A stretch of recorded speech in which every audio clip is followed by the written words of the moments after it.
Olá, queridos ouvintes. Está começando mais um programa Jesus por Emmanuel. Estamos estudando o livro Pão Nosso, psicografia de Francisco Cândido Xavier, pelo Espírito Emmanuel. Hoje vamos estudar o capítulo 157, O Filho Egoísta. Eu sou Alcide Júnior e farei o estudo com vocês. Então, coube para a gente, nesse programa hoje, trabalhar este capítulo 157, chamado Filho Egoísta, que é uma mensagem do Emmanuel extraída de um trecho do Evangelho de Lucas, capítulo 15, versículo 29, que diz: Mas, respondendo ele, disse ao pai: Eis que te sirvo há tantos anos, sem jamais transgredir um mandamento teu, e nunca me deste um cabrito, para alegrar-me com os meus amigos. Então vejamos, esse é o trecho da mensagem do Evangelho de Lucas, que o Emmanuel traz para a gente uma grande explicação. Então vamos fazer agora a leitura da mensagem do Emmanuel e logo na sequência faremos os esclarecimentos. Diz Emmanuel: a parábola não apresenta somente o filho pródigo, mas aguçada a atenção e encontraremos o filho egoísta. O ensinamento velado do Mestre demonstra dois extremos de ingratidão filial. Um reside no esbanjamento, o outro na avareza. São as duas extremidades que fecham o círculo da incompreensão humana. De maneira geral, os crentes apenas enxergaram o filho que abandonou o lar paterno, a fim de viver nas estranhices do escândalo, tornando-se credor de todas as punições. E raros aprendizes conseguiram fixar o pensamento na conduta condenável do irmão, que permanecia sob o teto familiar, não menos passível de repreensão. Observando a generosidade paterna, os sentimentos inferiores que o animam sobem à tona e ele na demonstração da suvenice. Contraria-o a vibração de amor reinante no ambiente doméstico. Alega com autêntico preguiçoso os anos de serviço em família. Invoca na posição de crente vaidoso a suposta observância da lei divina e desrespeita o genitor incapaz de partilhar-lhe o justo contentamento. Este tipo de homem egoísta é muito vulgar nos quadros da vida. Ante o bem-estar e a alegria dos outros, revolta-se só através da secura que o aniquila e do ciúme que o envenena. Lendo a parábola com atenção, ignoramos qual dos filhos é o mais infortunado, se o filho pródigo ou se o filho egoísta.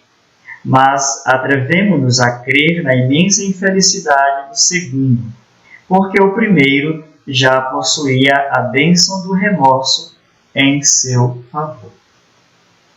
Então Emmanuel vem trazer a atenção dele voltada para o outro filho. Como ele mesmo diz aqui na mensagem, são os dois extremos da ingratidão. De um lado nós temos esbanjamento, aquele filho pródigo que saiu, pediu a parte da sua herança porque desejaria viver a sua vida às suas próprias expensas, Mas ali com a herança do pai, sem ter a administração controlada, sem ter a maturidade para aquilo, e ele perde tudo. Do outro lado nós temos o avarento, aquele que estava sempre guardando, estava ali ao lado do pai e se revela de uma hora para outra, com esse egoísmo, que traz o título da mensagem do Emmanuel. Então vejamos que essa parábola trazida por Jesus do filho pródigo, ela nos traz uma grande lição de misericórdia. A gente vê nessa lição ali onde o pai, com todo o seu amor, com toda a sua ternura, abraça aquele filho que cai nesse esbanjamento, que dilapida todo o patrimônio, mas cai em arrependimento, cai em remorso. Muitas das vezes nós estamos no caminho da nossa jornada e a gente se atropela, a gente erra, a gente adoece, entra em sofrimento, mas quando a gente realmente compreende o Evangelho, quando a gente passa a se alimentar dessas mensagens de Jesus e compreende os sofrimentos pelos quais nós passamos, a gente busca o Pai Redentor.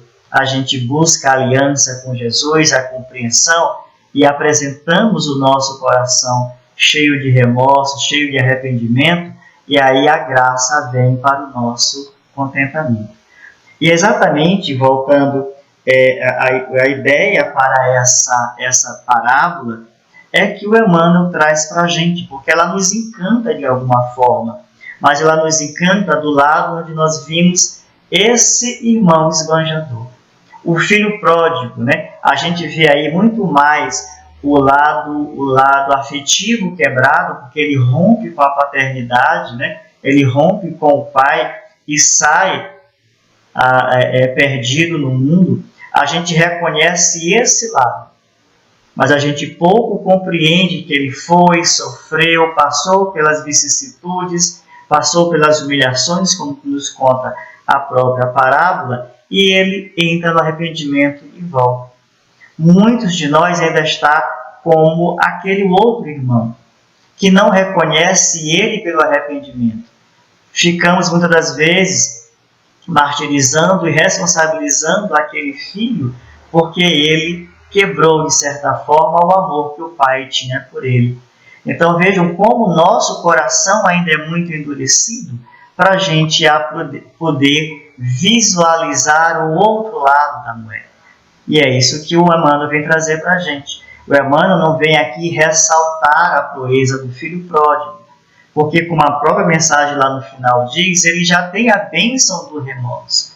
E quando o Emmanuel chama isso de bênção do remorso, é porque caiu nele o arrependimento. Mas o que o Emmanuel quer nos trazer é a nossa comparação ao outro. Porque nós estamos, mesmo lendo a parábola, mesmo não sendo o filho daquele pai, dessa parábola, a gente tem o mesmo comportamento. O sentimento que esse outro filho sentiu é o mesmo sentimento que nós sentimos.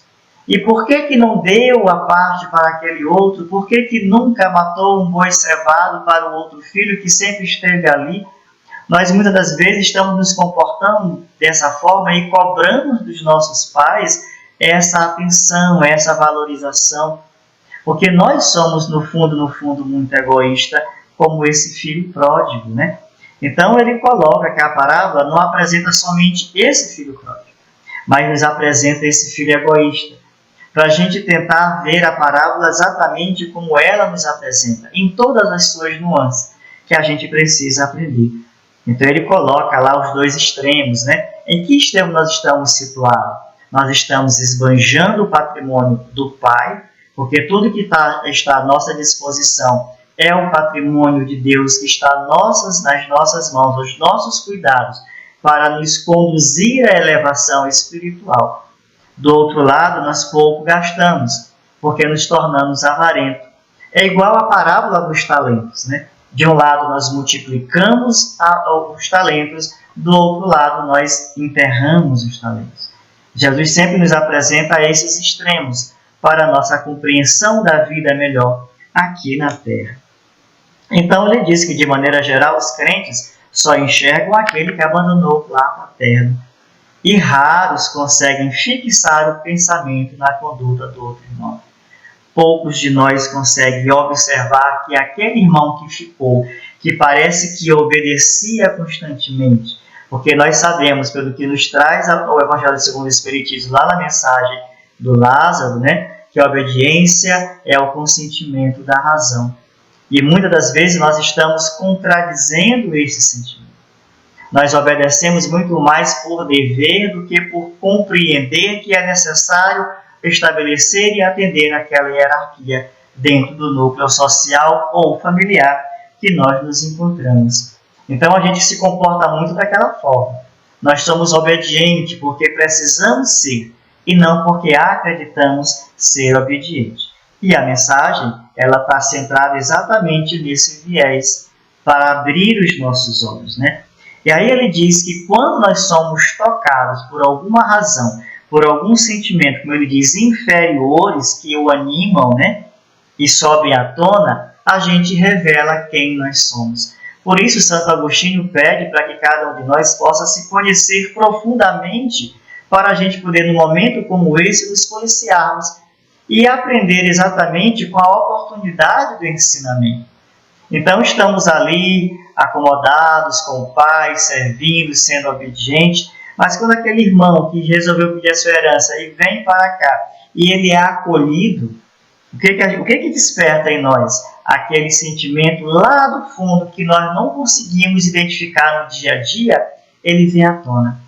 Quando a gente fala do popular que isso sobe a cabeça, é porque aquele sentimento ainda está na raiz do nosso coração. E nós precisamos trabalhá-lo.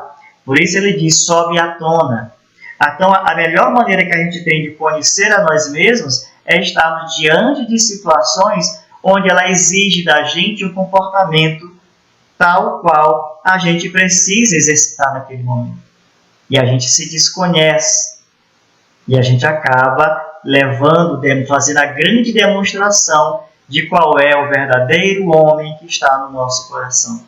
Ainda não estamos no patamar do homem de bem quando nós estamos refugiados nesse sentimento. Estamos nos disfarçando diante do Pai como aquele homem que é temente a Deus, como aquele homem que é obediente, como aquele homem que adora ao Senhor, mas na hora de fazer a sua vontade, como está na oração, a gente pouco faz. Que é fazer a caridade, exercitar a fraternidade,